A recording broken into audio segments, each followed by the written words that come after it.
जय हिंद दोस्तों। Supreme court of India ने 2 सितंबर को बुलडोज़र एक्शन पर एक बड़ा ऑर्डर दिया है। तो चलिए समझते हैं कि सुप्रीम कोर्ट का क्या ऑर्डर है।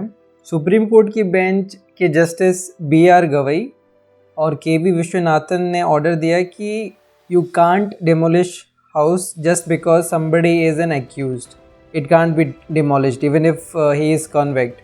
मतलब सिर्फ घर इसलिए नहीं तोड़ सकते कि क्योंकि कोई आरोपी है, दोषी होने पर भी इसे ध्वस्त नहीं किया जा सकता।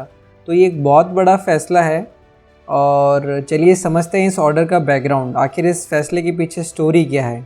बैकग्राउंड समझने के लिए कुछ केसेस समझने होंगे, जैसे कि मध्य प्रदेश के छतरपुर डिस्ट्रिक्ट का जो केस है, जिसमें एक व्यक्ति के घर को तोड़ा गया क्योंकि वो अलिजली इंडल्ज था इन वायलेंस ड्यूरिंग ए प्रोटेस्ट। और ये घर था शहजाद अली का, जो एक पॉलिटिकल बैकग्राउंड से है, और इनके खिलाफ केस था कि उन्होंने प्रोटेस्ट में भाग लिया जहाँ पे पुलिस स्टेशन पे पथराव किया गया था और इनका जो घर है वो ध्वस्त किया गया। क्या है ये मध्य प्रदेश की घटना, चलिए समझते हैं।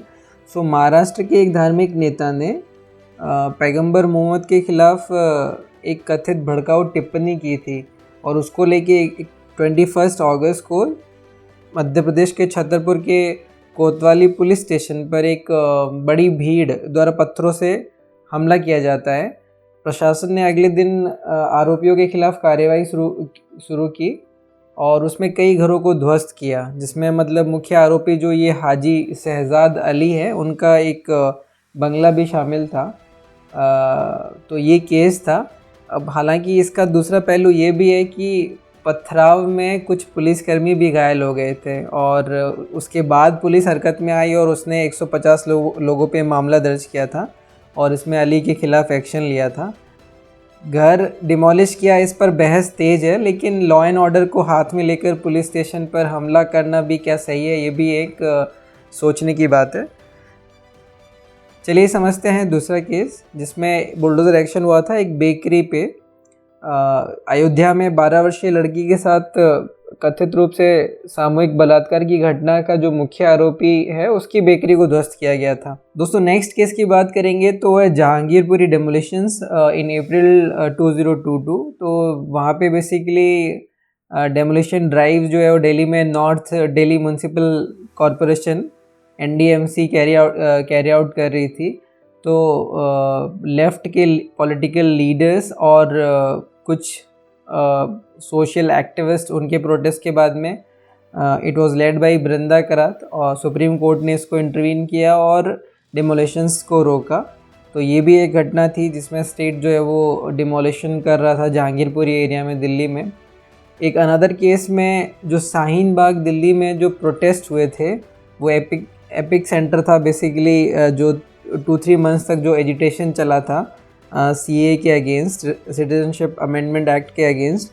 तो उसके बाद में स्टेट ने शाहीन बाग में भी एंटी इंक्रोचमेंट ड्राइव चलाने की कोशिश की थी और बहुत ह्यूज प्रोटेस्ट हुआ था, बहुत ह्यूज रेजिस्टेंस था पब्लिक की तरफ से और वो बाद में फिर नहीं हुआ था। अनदर जो अभी एक रीसेंट केस है उदयपुर का, जहाँ उदयपुर राजस्थान में एक आदमी का घर इसलिए डिमोलिश किया गया बिकॉज जो किराएदार का जो बेटा है वो किसी क्राइम में अक्यूज्ड है। किराएदार का बेटा भी अगर क्राइम में अक्यूज्ड है तो घर डिमोलिश किया गया। तो ये एक और घटना जिस पे बहुत बहस चली और कोर्ट के अंदर भी इसके ऊपर सुनवाई हुई। तो ये सारा बैकग्राउंड समझने के बाद इस ऑर्डर को समझने में थोड़ी आसानी होगी कि सुप्रीम कोर्ट ने बुलडोज़र एक्शन पर ये ऑर्डर क्यों दिया है। ठीक है, तो ये जो बेंच है जिसके जस्टिस BR गवई और KV विश्वनाथन है, ये बेसिकली बहुत सारी पिटिशंस जो चैलेंज कर रही थी बुलडोज़र एक्शंस को इन डिफरेंट स्टेट्स, उसकी सुनवाई कर रही थी ये कोर्ट।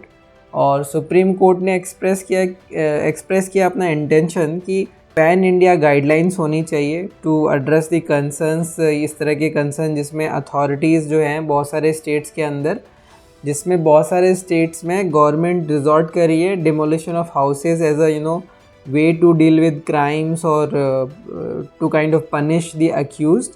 तो ये इस पे कंसर्न था सुप्रीम कोर्ट का। और सुप्रीम कोर्ट का ये भी ऑब्जर्वेशन था कि you can not demolish houses just because somebody is an accused, ठीक है। और दूसरा ये भी, अगर मान लो दोषी पाया भी जाता है तब भी आप उसका घर डिमोलिश नहीं कर सकते। डिमोलिशन अगर इलीगल या फिर इंक्रोचमेंट अगर इस तरह का कोई है तो उसमें एज पर दी जो लॉ या फिर procedure laid down by the law है उसके हिसाब से आप बेसिकली एक्शन ले सकते हो। इस पूरे सुनवाई के अंदर, ऑर्डर के अंदर, जो यूपी गवर्नमेंट के जो बेसिकली सॉलिसिटर जनरल है जिन्होंने अपना पक्ष रखा, तो उनका ये कहना था कि एफिडेविट के थ्रू उन्होंने कहा कि कोई भी इमूवेबल प्रॉपर्टी जो है can not be demolished, because अगर कोई ओनर या फिर ऑक्यूपेंट है उसका नाम है किसी क्राइम के अंदर या फिर ही इज़ अक्यूज, तो ये एक बहुत अच्छा चीज़ है और उन्होंने ये, इसका कोर्ट ने अप्रिशिएट भी किया है। तो यूपी गवर्नमेंट के सॉलिसिटर जनरल ने ये भी कहा कि जो नोटिस वगैरह दिए गए वायलेशंस के, अगर किसी का घर का कोई वायलेशन है तो नोटिस दिए गए, और जब नोटिस के अगेंस्ट कोई रिस्पांस नहीं आया और अनऑथराइज कंस्ट्रक्शंस थे तो उनको डिमोलिश किया गया एज़ पर दी जो म्यूनसिपल लॉज है। तो कोर्ट ने इसको अप्रिशिएट किया कि ये स्टैंड सही है। हम लोग, कोर्ट ने क्लियर किया कि they are not going to protect the unauthorise construction. अगर कंस्ट्रक्शन अनऑथराइज्ड है तब ये एक्शन हो सकता है, but in that case it has to be in accordance with the law. जो लॉ है उसके अकॉर्डेंस में ये होना चाहिए। नाउ अभी इसके बुलडोज़र पॉलिटिक्स पे बहुत ही हॉट मतलब डिबेट और डिस्कशंस चलते ही जा रहे हैं। आरोप प्रत्यारोप की राजनीति और बुलडोज़र पॉलिटिक्स जिसको बोलते हैं वो चल रही है बेसिकली। तो इस तरह के जो एक्शंस है, जो कांग्रेस प्रेसिडेंट मल्लिकार्जुन खड़गे हैं उनका कहना है कि such actions have no place in society govern by the rule of law. और उनका ये भी कहना है कि कहीं ना कहीं माइनॉरिटी को टारगेट किया जा रहा है बीजेपी रूल्ड स्टेट के अंदर, और वो बहुत ही ट्रबलिंग स्टेट है। और जो प्रियंका वाड्रा है कांग्रेस की, उनका ऐसा कहना है, आप भाई जो है वो अक्यूज्ड हैं, उसका बेसिकली अगर घर तोड़ दोगे तो ये तो कोई कानून नहीं है, ये तो कोई जस्टिस नहीं है, ठीक है। और कहीं ना कहीं इसका एक और पहलू हम अगर देखें तो समझ में यही आता है कि जो स्टेट गवर्नमेंट का जिस तरीके से डिमोलिशन को एज अ वे अडॉप्ट करना, अक्यूज्ड जो बेसिकली हैं उनके घरों को तोड़ने के लिए या फिर हरकत में आना after some crime, get involve in some crime and all, तो ये अपने आप में थोड़ा एक दुखद है।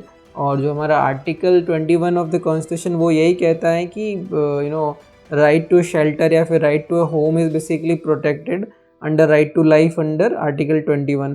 तो इस तरीके से जस्टिस जो है वो इसका तरीका सही नहीं है। तो गवर्नमेंट्स को, सिविल सोसाइटी को इस पर एक थॉट देना चाहिए। और सुप्रीम कोर्ट का ये जो ऑर्डर है, it's a very welcome order, और इस पर प्रॉपर गाइडलाइंस बनना चाहिए। और इंक्रोचमेंट या फिर इलीगल जो स्ट्रक्चर्स हैं सिर्फ उन्हीं को डिमोलिश करना चाहिए। That is all in this video. Please like and share this video. मिलते हैं अगले वीडियो में। जय हिंद।